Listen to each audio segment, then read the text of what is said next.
Welcome to the Word of Gabb podcast. Hi there, it's Gab. I'm your multi-passionate friend accompanying you as we dive into adulting. In this podcast, I will be sharing life lessons, tips, and stories to make you feel that you're never alone. So are you ready for some real talk? Let's get started. Hi, this is Gab. For today, we're going to be talking about everything about working from home. And it's been 4 years since I started doing this, and I want to share to everybody how I did it. So if you remember that company that threw shade on work from home as making people dumber every day, I have to disagree with that statement. Because I'm already dumb before I even work at home. Eme lang. But on a more serious note, I think work from home is not for everyone. And I'll share my experience and what I've seen with all the freelancers and work from home employees that I know to explain why. So let's start with my experience. If you've listened to one of my past episodes from VA to VP, I've mentioned how I reached my position, but I didn't really talk about work from home extensively, like my experience in detail. Because as an extrovert, I have to say it's a huge adjustment on my part because I love being around people. I love the energy transfer from all the chikahan and then the exchange of ideas. I love the process of brainstorming with a whiteboard in front of us while sipping our favorite coffee. Naturally, it was hard for me to get used to working alone at night. I've always been a night owl, sure. The working hours isn't much of a problem for me. It's more so the lack of interpersonal connection that's been challenging. Yes, I get to go out with friends a lot and I'm able to work pretty much anywhere. But there's something different when you have that workplace banter with your teammates. You get me? People who have worked in a corporate setting knows this. Fortunately, after almost 2 years of working alone, our company grew and I have teammates I can chat with. If you're familiar with Gather Town, we use that at work as it's so cute. We can even have our own avatars and decorate our offices. Kung magkasing edad tayo at naglalaro ka ng Pokemon dati sa Game Boy or Harvest Moon, ganun yung itsura niya. And then there's also a lot of fun activities you can do with teammates. There's also like an element there wherein you can pet a cat and then the cat will just follow you around. It's just so cute. So another thing that I wasn't ready for when I started working at home was the self-discipline that it needs. Because I like taking naps. 2-hour-long naps. Or as my friend calls it, nap pahaba. As a master of my own time, I have to be aware of my work habits and my energy patterns. So if you want to learn more about how I assess my energy, listen to my past episode, Energy Management, because I explained it in detail. It wasn't easy, but once you understand yourself, you will know if work from home is for you. You will know if managing your time brings you less stress and more energy, or do you want to be in an office to turn on your work mode? It really varies depending on you. In my case, I effing hate commuting to places. Mainit, mabaho, mausok, nakakapagod. And that's because basura yung public transport natin. Ayoko din yung nasasayang na oras para lang mag-commute. Isipin mo yung mga taong bumabiyahe for 2 hours, tapos hindi bayad yun. Like, what the hell? And that's a mild case pa, yung 2 hours a day. Others commute for like 5 hours a day, lalo na pag maulan. Ngayon, di ba, maulan, and it's so hard to get home or even get to work. There's a lot of people pa na inconsiderate, like they're gonna force you to go to work kahit bumabaha na. I've heard horror stories about that. That's why working from home works wonders for me. And as a PCOS girly, alam ko sa sarili ko na madali akong mairita at madali akong mapagod. Kasi nga, alam nyo ba na yung P sa pangalan ko, it stands for patience? Wala akong P sa pangalan ko, kaya wala din akong pasensya sa unnecessary stress. So having that flexibility to work where I can take naps in between is such a blessing. Not to mention having more time to work out. This is something that my OB told me that I should start doing more because it will help.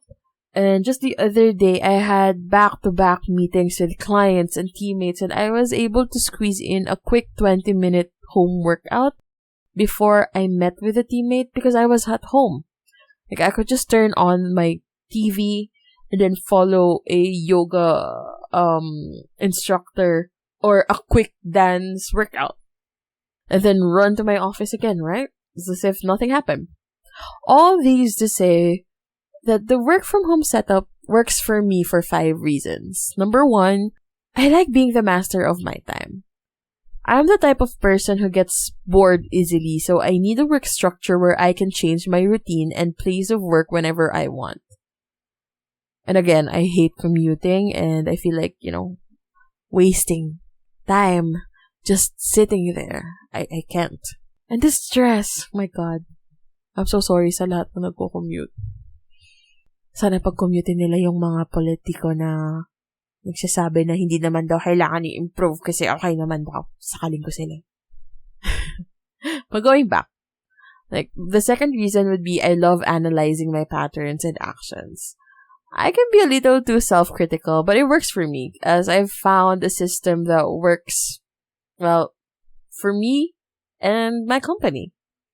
Number 3 is I love the culture that my company brings. We've built such a great work environment that I never felt like I was dragging myself to work. So shout out to my boss, Natalie, if you're listening to this. Thank you for being open to a flattened work hierarchy and mentoring me on how to be a better manager. A type of manager who values her teammates as much as we value our clients. Well, obviously, I could go on and on about how much I love working with my teammates right now, but I won't. So just, send me a message if you want to work with us. If there's an opening, I will let you know. And number 4 would be it allows me to learn more. I love working from home because I love self-paced courses. When there are downtimes at work, it's been a habit of mine to look for short courses so I could upskill. So, contrary to what that company who must not be named said, work from home made me smarter. Isipin nyo, instead of wasting time stuck in traffic for 1 to 2 hours, I was able to use that time para sa mga courses na tinitake ko or even YouTube tutorials that I watch. Lastly, work from home works for me because I have a conducive work setup. I know that everybody isn't as privileged as me and it's hard to achieve this as majority of the Filipinos are cramped up in small houses. Believe me, I've been there before we had our house. We lived in a small apartment. Imagine, 5 kami. And around 25 square meters lang yung bahay namin dati. And extra challenge talaga nun kasi nagsisiksikan kami, literally. Kung close tayo and you've seen some of my family photos, you will know that my mom is the smallest sa aming lahat. And kaming magkakapatid and even my dad, malalaki kaming tao. But I digress. Going back, para sa akin, as long as I have my own table na walang gumagalaw, goods na ako. Syempre, mas naging bongga lang when I finally had my own room. And recently lang to as in around 2 years ago lang kami lumipat dito. 2 to 3 years ago lang kami lumipat dito and finally had my own space. So now that I've shared my experience, I posted an Instagram poll in my stories asking for some questions that people might have about working from home.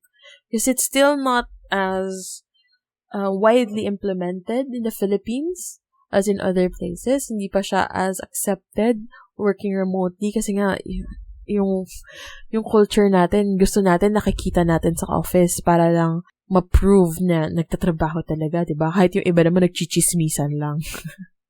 Anyway, if you wanna be part of those polls or you wanna share your thoughts kung ano yung mga gusto nyong topics that I could talk about, you could follow me on Instagram or on Facebook. It's Word of Gabb podcast on both. Because I usually crowdsource some parts of my podcast episodes when I'm, writing them and when I'm about to record. I'm also active on Threads now. Surprisingly, ang daming tao sa Threads. Anyway, going back, I answered 4 questions that was sent to me. Let's do the first one. First question was, hindi ba mas nakakapagod kasi nasa bahay ka na tapos yung environment mo, work pa din?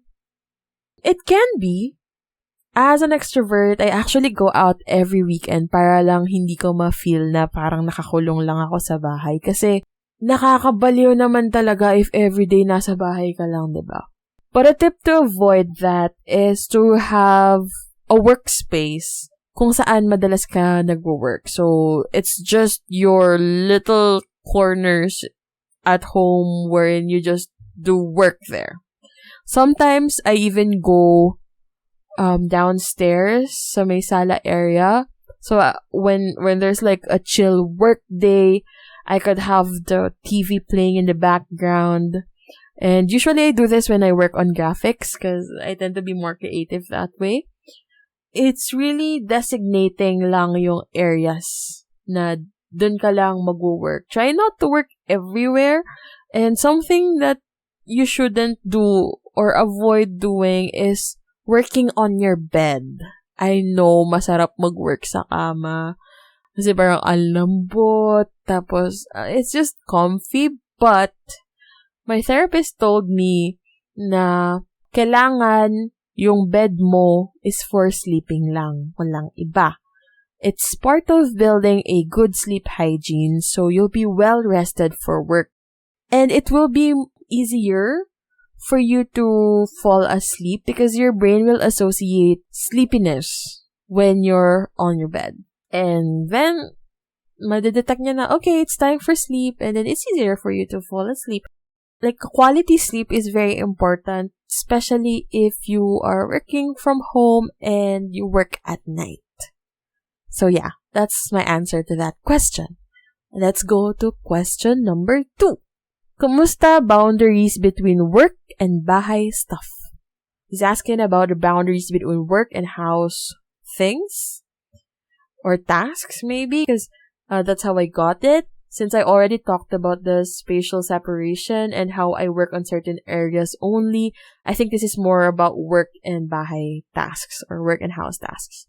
So, I have my routine and very clear boundaries at work. For example, the moment I wake up, a few steps away lang yung desk ko, pero I will not go there. Like, I will go to the bathroom directly to change clothes and freshen up. Tanggal muta, panis na laway, alam mo na rin. And then after that, I'll do some chores and move around the house. And then when the clock hits 8 p.m., that's the time that I'll prepare for work. So I'm gonna get my coffee, I'm gonna open my laptop, etc. Something I also do, especially when I have stuff to do on my laptop that's not work-related. So something like working on my podcast or writing a speech for Toastmasters, I turn off all the work notifications and I log out on anything work-related. So may it be Gmail, Slack, Gather, whatever, that's all closed once I'm logged off. I'm not gonna turn that on and the notifications are, turned off as well. I like to put my laptop and my phone in do not disturb. I actually have like a separate phone for work, so it's not bleeding to my personal life. So I had to do that because when I started working from home, it was hard for me to separate those two. And sometimes I mix them in a sense that I used to work out while working. I like doing hula hoops, like the weighted hula hoops. I do that, and sometimes I have tasks that I can do on my phone, and I could do it while working out or using my hula hoop. So I did that before, but I noticed that that wasn't healthy for my mental health, as I associate everything with work. And on days that I don't feel like working, I can't do anything. So I don't work out, and I don't even do chores because it's associated to work. So I have to set a routine and a to-do list that's not fully work related. I also set hard stops in terms of working hours. Of course, overtime is, sometimes inevitable when there are projects that are urgent, but in general, I've gotten really good at time blocking and energy management, and as I've mentioned earlier, there is an episode all about that. I've learned to communicate those boundaries clearly. Like, if I'm working, I'll tell everybody that, okay, hi, I'm available right now. I'm working on tasks, but you can message me if you need anything. And if I am going to dinner, I will let them know as well. And when I log off, I will log off. Even if you message me on Instagram or Facebook, I will not reply, as I really want to protect my peace outside work. Like, I'm already working at home, so I need to make sure that not all of my time is spent for work. Like, I've been there in the first few years of working at home. It was so hard because I wanted to, keep working so there's more money, but I burnt out quite easily if I'm doing that. So I really have to set those boundaries clearly. The next question that someone submitted was, do you think working from home has made you a better communicator? 'Cause usually written format or virtual calls, not in person. I would say yes, definitely. Especially because I was forced to speak the English language more than Filipino. And everything I write should be in English because our clients are from abroad. I might have developed an accent. Sabi nila, pero I don't actually hear it. I mean, do I have an accent? Maybe comment that below in this episode. I might make a poll. So, sabihan nyo ako, do I have an accent? Anyway, going back. So yeah, I know that I needed to improve my writing skills too when I started working from home, as I have to communicate with different people via emails and Slack, and majority of my work is customer management and conflict resolution. So I've learned to be more articulate and precise. I also did my best, or I'm still doing my best, to show empathy and understanding, especially to teammates who are going through something. Another thing that I needed to do is to widen my vocabulary to avoid misinterpretation, especially when dealing with people from different parts of the globe. Although, in-person meetings are still different for me. I love the exchange of energy and ideas when we have in-person meetings, and it's also a different skill to present in front of other people and not just in front of your laptop. And as I've mentioned with my past episode, that's why I joined Grand Central Toastmasters. We're also open to new members. If you want, you can message me. Shameless plug.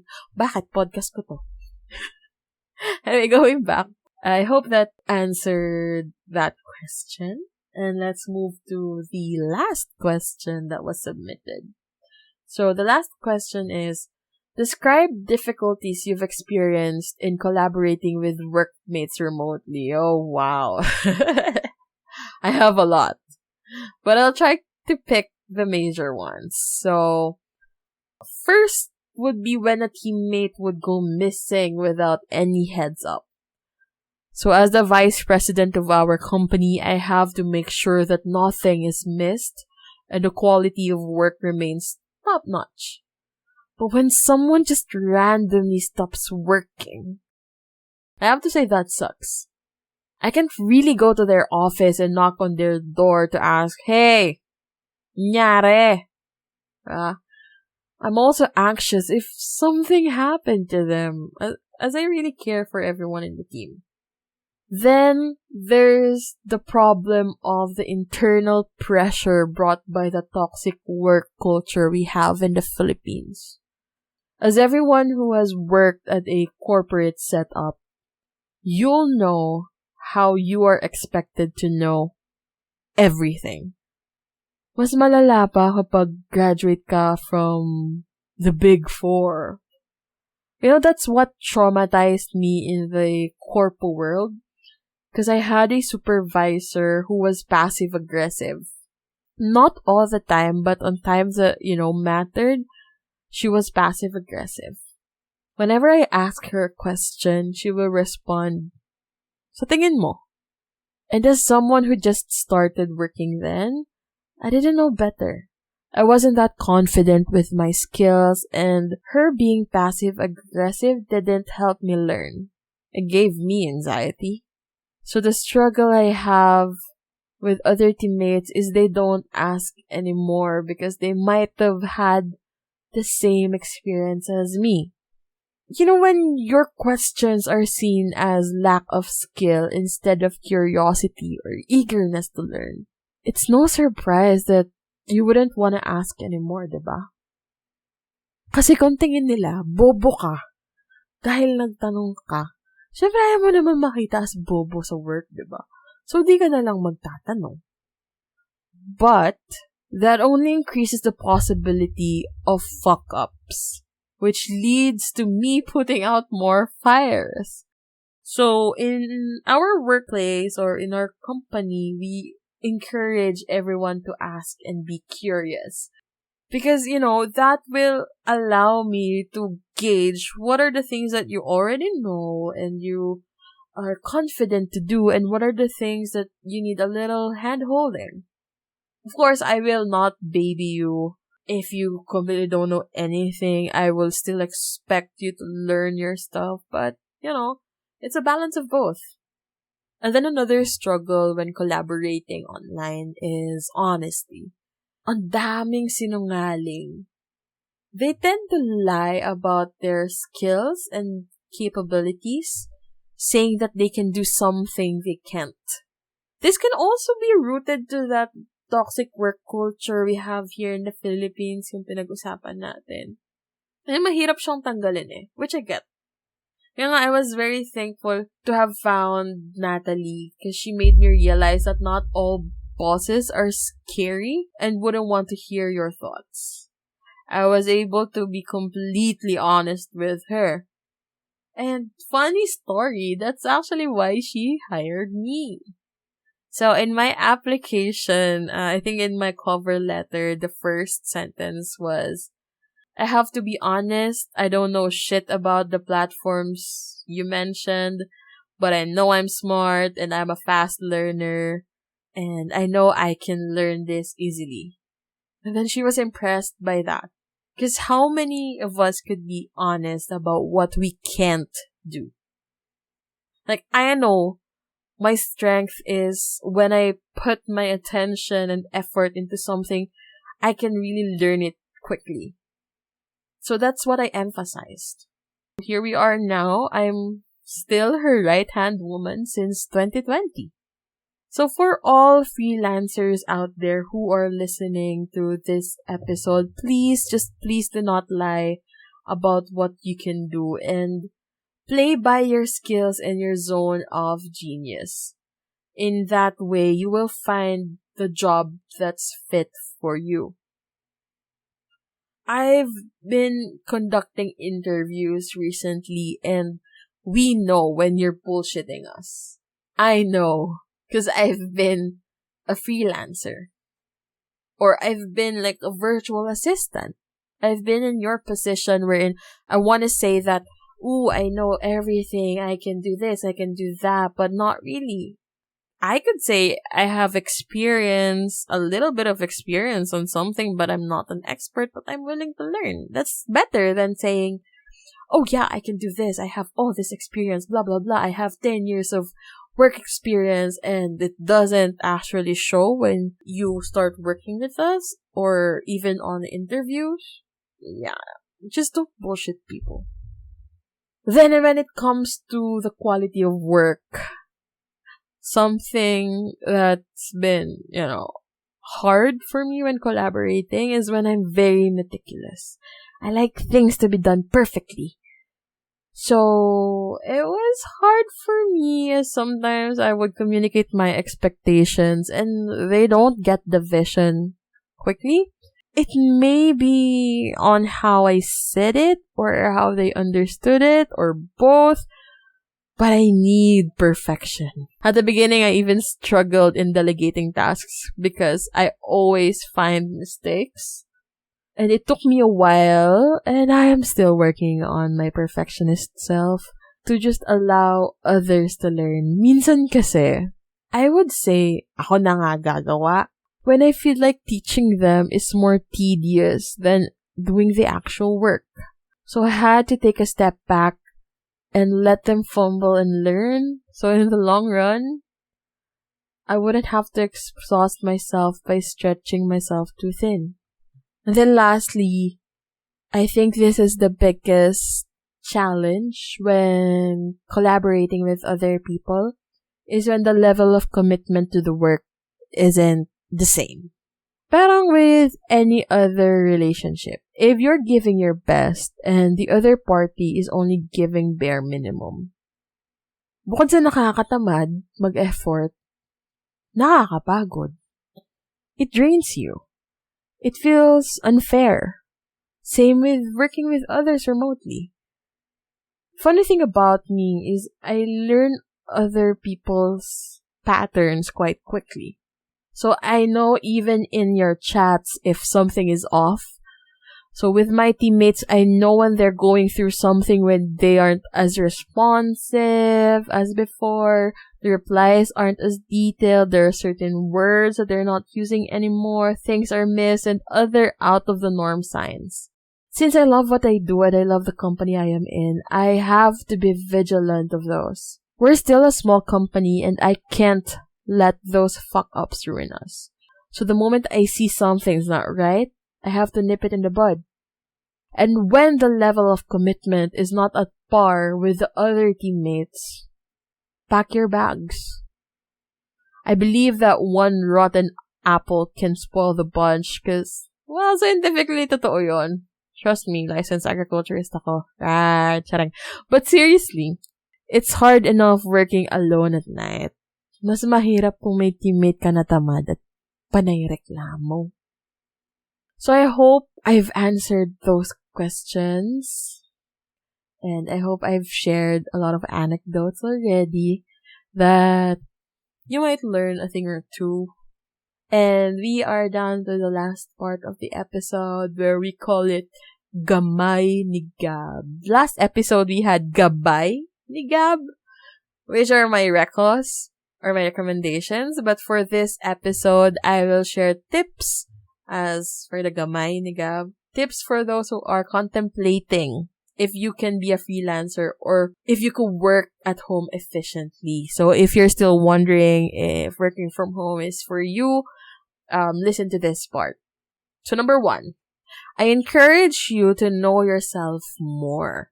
Sounds like a big thing, right? But it's a question of what do you like doing? For me, I love creating graphics, SOPs, systems, and making sure that everything works as the way it should. So, with my work right now, I would say I'm in the perfect position. And you can also find that perfect position by exploring different things. You can apply to part-time positions that might interest you or just do something new when you have free time. You should also know if you can function in a fast-paced environment or if you like to take it slow, like one project at a time. And then another thing you have to ask yourself is, are you a night owl or a morning person? So once you've answered all these questions, it will actually help you determine what type of work you should apply to and if working from home fits you. Number 2, before you start working from home, or if you're planning to work from home, learn to set boundaries. If you are a people pleaser, please lang work on saying no when you can't. Mauubos ka kapag oo ka lang ng oo, lalo na sa freelance world. Clients love it when you are productive. But you always have to remember that you're also human. You need rest. Tulog. Pahinga. Kumain ka. Kaya nga, most probably while you're listening to this episode, I'm on vacation because I got tired. Our CEO was on maternity leave for what? 2 months, 3 months? And I had to carry the majority of the company. And I need rest. And I will be resting. And then lastly, if you have plans working at home, make sure you have a conducive work environment like strong Wi-Fi, good tech, whether it be a laptop or a PC, and a space where you can do focus work without being bothered by anyone. When we moved here in Malolos, I finally had my own room, and I have to say that my productivity and efficiency increased. Because I have my own table and own room that I can lock when I have meetings. I also have my essentials, aka my mental stash, when I need it right beside me. Yung mga kating ko, salon pass, not sponsored in any way.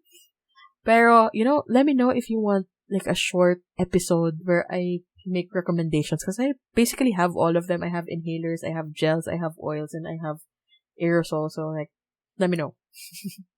Anyway, going back to what I was talking about how having your own space. Like, I acknowledge that not everybody would have the same privilege as me, as I was able to create an environment that works for me. So I wouldn't be stressed by other factors and I can focus at work only.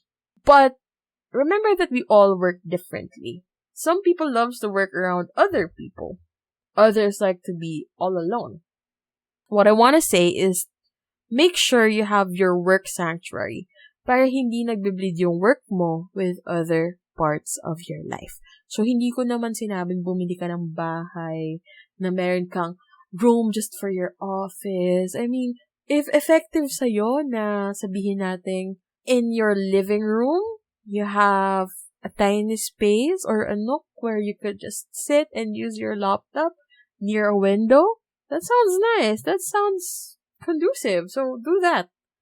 Iba-iba tayo. All that to say that as long as you have your own zone na when you go there, alam mo, okay, work. Yung utak ko, it's gonna be focusing on work.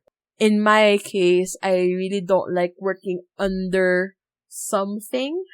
Like, for example, if I were to work under a bunk bed, like yung double, what do you call that? Kasi yung bunk bed, tas nandun ka sa babang bunk. Ayoko kasi feeling ko, like, my thinking space is blocked with something. So, gusto ko high ceiling, presko, well lit. While my brother likes dark rooms, yung mga ilaw niya, yung mga neon yung mga ilaw-ilaw niya. Pero ako gusto ko yung maliwanag lang, para gising yung diwa and stuff like that. So, kanya-kanya tayo. Make sure that you know what workspace works for you and you can work on building that. That's pretty much it for this episode. If you have thoughts about working from home, any stories that you may have, feel free to share it with me and let's share it to the other listeners as well, diba? If you have suggestions on topics that you want me to talk about in the future, you think that something that I might be able to guide you with, just hit me up on Instagram at Word of Gabb Podcast. I'm also active at Threads and on Facebook at Word of Gabb Podcast. And again, thank you so much for listening and I'll see you next time. Bye everybody! Thank you for listening to the Word of Gab podcast. If you like this episode, please like and follow on Spotify and share it on your socials. Feel free to tag me at Word of Gab podcast on Instagram and Facebook. And before I leave, I just want to remind you that if someone tries to dim your light, blind them. Talk soon. Bye.